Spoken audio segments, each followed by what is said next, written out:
एक और बड़ी खबर आ रही है। मुंबई के धारावी के रहने वाले और कोटा से गिरफ्तार आतंकी मोहम्मद शेख की भूमिका को लेकर पुलिस की जांच तेज हो गई है। पुलिस की नजर मोहम्मद शेख के परिचितों पर भी है।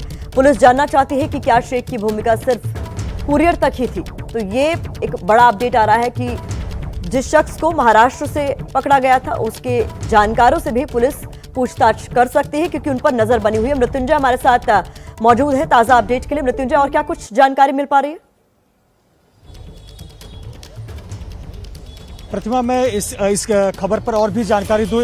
अभी एक ताजा खबर आई है जो मेरे सहयोगी सूरज बताएंगे। सूरज, रेलवे जो मुंबई की लाइफलाइन लोकल ट्रेन है वो निशाने पर थी, एक ऐसी बात सूत्रों के जरिए सामने आ रही है। इसी के संदर्भ में एक बड़ी खबर आ रही है, क्या है वो खबर? जी बिल्कुल, जिस तरह से आरोपियों के इंटरोगेशन में बात सामने आई कि रेलवे की मुंबई के लोकल ट्रेन की रेकी की गई है। इसके बाद आज रेलवे कमिश्नर, डीआरएम समेत बड़े अधिकारियों की आज मुख्यालय में मीटिंग होनी है, जिस मीटिंग में रेलवे की सुरक्षा को लेकर चर्चा की जाएगी कि आखिर अगर जो रेकी हुई है तो इसके लिए और क्या क्या पुख्ता इंतजाम किए जाएं, ताकि अगर जो आरोपी गिरफ्तार हुए हैं या फिर कोई अगर वांटेड हो तो रेलवे को किसी तरह का नुकसान ना हो, जो यात्री यात्रा कर रहे हैं उनको नुकसान ना हो। क्योंकि लॉकडाउन के बाद अब रेलवे आम आदमियों के लिए शुरू हुई जिसने सेकंड डोज ली है। ऐसे में रेलवे में भीड़ लगातार बढ़ती जा रही है। पीक आवर्स में तो ये भीड़ बहुत ज्यादा होती है। ऐसे में जान माल का नुकसान काफी ज्यादा हो सकता है। तो ये काफी चिंता का विषय है। इसी चीज को ध्यान में रखते हुए डीआरएम और रेलवे कमिश्नर समेत बड़े अधिकारियों की मीटिंग होनी है। देखिए प्रतिमा, महत्वपूर्ण बात यह है कि मुंबई की बहुत बड़ा अपडेट आप दे रहे हैं कि मुंबई की लाइफलाइन लोकल ट्रेन की भी रेकी इन आतंकियों द्वारा की गई थी, क्योंकि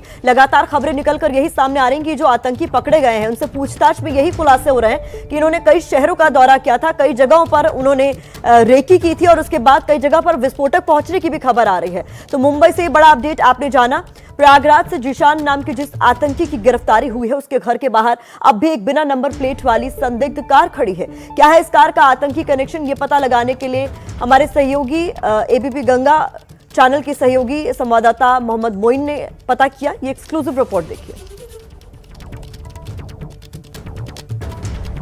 एटीएस की टीम ने संगम नगरी प्रयागराज से भी एक संदिग्ध आतंकी की गिरफ्तारी की है। जीशान कमर नाम के इस संदिग्ध आतंकी की गिरफ्तारी शहर के करेली इलाके के सी ब्लॉक से हुई है और इस वक्त हम उसी सी ब्लॉक में मौजूद हैं जहां गिरफ्तार किए गए जीशान कमर का घर है। इसी गली में बाईं तरफ जीशान कमर का आलीशान मकान है, 3 मंजिला मकान है। जीशान को कल दोपहर को एटीएस की टीम ने गिरफ्तार किया था। एटीएस की टीम के साथ दूसरी सुरक्षा एजेंसियों के लोग भी थे। कहा जा सकता है कि जीशान की गिरफ्तारी भले ही हो गई हो, लेकिन संगम नगरी प्रयागराज में एटीएस का ऑपरेशन अभी खत्म नहीं हुआ है। एटीएस की एक टीम अब भी यहां पर रुकी हुई है। आपको बता दें कि जीशान की निशानदेही पर एटीएस ने कल यहां 3 अन्य संदिग्ध युवकों को उठाया था। हालांकि उनकी गिरफ्तारी नहीं दिखाई गई है। उनसे लगातार पूछताछ की जा रही है। उनसे जीशान के संबंध खंगालने की कोशिश की जा रही है। उनके घर वालों के बयान दर्ज किए जा रहे हैं। इसके साथ साथ जीशान की निशानदेही पर ही, जीशान के बयान के आधार पर ही एक मदरसा संचालक के घर पर भी छापेमारी की गई थी। हालांकि छापेमारी में मदरसा संचालक नहीं मिले थे, लेकिन एटीएस की टीम ने कई घंटे तक वहां छानबीन की थी। मदरसा संचालक के परिवार वालों से पूछताछ की थी।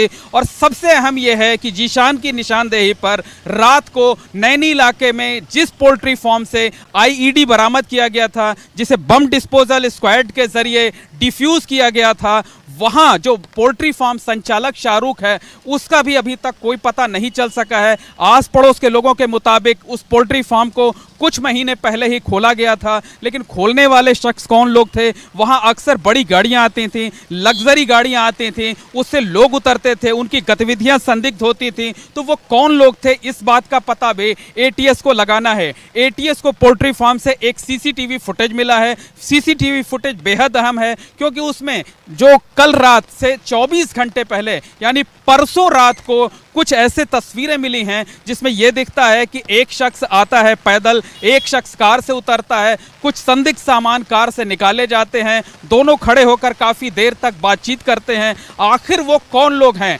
हालांकि सीसीटीवी में चेहरे जो है वो बहुत साफ नहीं हैं। तो क्या जो जीशान है वही शाहरुख है? जीशान के साथ जो 3 लोग उठाए गए हैं वो 3 लोगों का जीशान के साथ क्या संबंध है? और कहा बहुत मुमकिन यह है कि एटीएस की टीम आज भी प्रयागराज में कुछ जगहों पर छापेमारी कर सकती है।